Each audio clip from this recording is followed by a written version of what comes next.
Hello viewers, here's a showing of the telephones in the house as of February 9th, 2021. Here in the computer room we have an AT&T 732 telephone.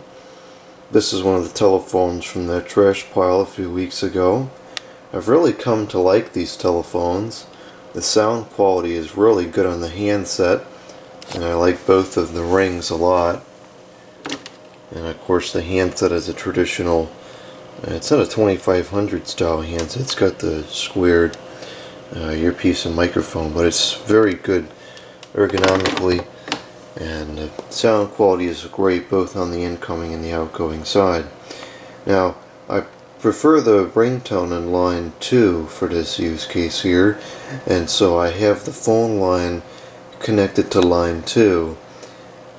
That, I guess, makes it assume that there should be a line in line 1, and since there is not, the in-use indicator is consequently always on. I could fix that by plugging the line into the second or the first port as well, but it's not worth the hassle of running the extra cable. So for now I'm just dealing with the light on. On the other side of this desk we have the Vtec 5881 telephone, both the handset and the base. Over here we have a Uniden Dcx 150.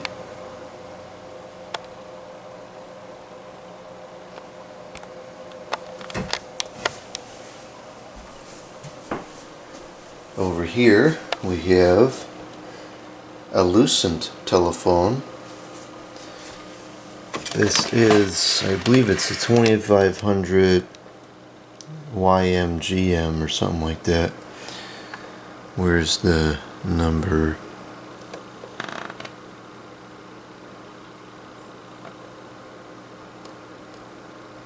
It's from the Canada, I guess. Well, I can't seem to find the model number.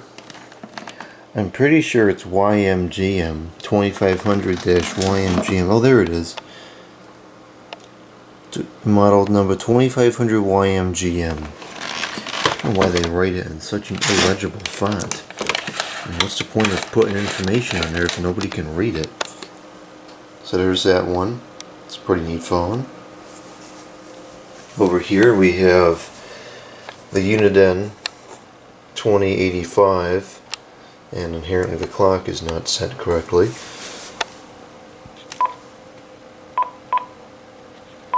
Today is the Monday, and it's 9:18 now. Okay. Now the clock is set correctly.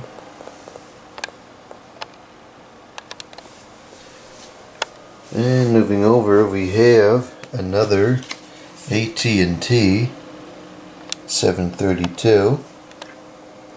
This is the second one that was in the tray. Yesterday was two of them.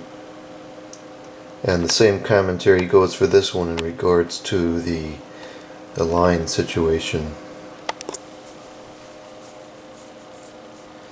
Over here we have a Vtec 5.8 gigahertz cordless telephone.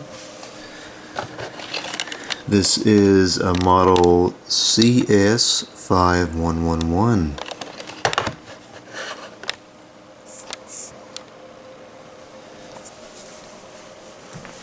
Over here we have the Avaya Telephone. This is a display phone, and the station is called Some Skunk.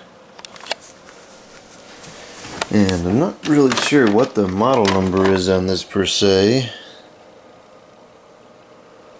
I guess I gotta pull the base off to find out. This is more of a two-hand task to make it work. Okay. The model number is, I don't know.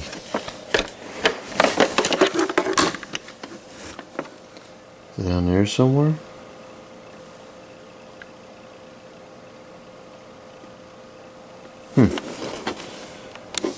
I don't know what the model number is.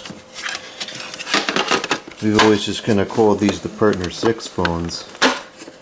I don't know if that's really, it's not really the model number, but until more information surfaces, I guess we'll just call it that for now. Because I don't know what the model number is. And moving on, over here we have this telephone from that letter H. This is a Radio Shack corded trimline telephone.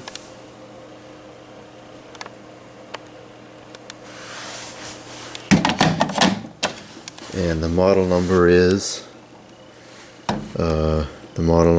so this is kind of weird too. The catalog number is 43-874, and then I think the model number is ET-296. I'm not really sure what that ET-296 number is. This does have a bell ring to it. It's a pretty cool phone. And then over here we have what may be the worst phone Panasonic has ever made. This is the Panasonic waterproof phone. And this phone, the model number isn't even worth coming up with. It just stinks. This is probably the worst phone Panasonic has ever sold. It was pretty expensive, and the range is terrible. The reception, that's the same as the range. The clarity is poor. The pickup is poor. It has so much echo and feedback to it, which I've never really heard on any other phone before. The speakerphone is an atrocity. It's just a terrible phone, and it stinks because it otherwise seems like the layout and everything is pretty decent. You know, it's got pretty good visibility and contrast to it. It's got a light up there at the top. You know, it kind of shows some promise, but the performance is just awful. And what a disappointment this is, because I have been waiting for a long time for Panasonic to output a Dec6 Plus waterproof phone, because the Dec6 Plus from Panasonic does have, it's not a significant increase, but it does have the edge on Uniden's Dec6 phones as far as range goes. But that one doesn't really. Didn't seem to be any better. So it's a shame. That phone just stinks through and through. Oh well. And then here we have this phone, which also kind of stinks. This is the Panasonic's model number KXTGD560, and this telephone is kind of cheap. It is very inexpensive, and the problem with this phone is that Panasonic said to make it cheap, we're going to skimp out on the telephone components, but we're still going to jam every feature imaginable into the phone. And so it has a nice feature set as far as the software is concerned, but the performance of it during a call is pretty lousy. The sound quality is very poor, and it doesn't have a belt clip, it doesn't have a headset jack. The speakerphone volume and clarity is just an absolute atrocity. The battery life is very limited. It just stinks. It's like the waterproof phone. It stinks. At least this one's a lot cheaper than the waterproof phone, though. So I'm not happy with either of these. So this is just another reason why I never buy new products, because they usually stink. And this one is no exception. Vtec makes a lot of economy models, and they're pretty decent because they're no frills, no features, and it's just quality. Well, I wouldn't say quality, but the phone aspect of it for making and receiving calls is good, and it just doesn't have a lot of features. Now, there's a lot of people on the market now that would be drawn to more features and poorer phone performance. So Panasonic got the market correct, but I still think it stinks. And anybody who really talks on the phone a lot, I don't know how they could live with that model. Regardless, moving on, we have the Uniden Exai 7980, which is always here. Very good phone. And on the other side of this desk we have another very good phone, which is usually here, the Uniden Dect 1580. And this here is a perfect example of an economy phone. The clarity and the performance of the phone aspect is phenomenal, but there's hardly any features, which is fine. For a $20 phone, it's perfect. Over here by the bed, there is the AT&T 210 corded trimline telephone in the black color.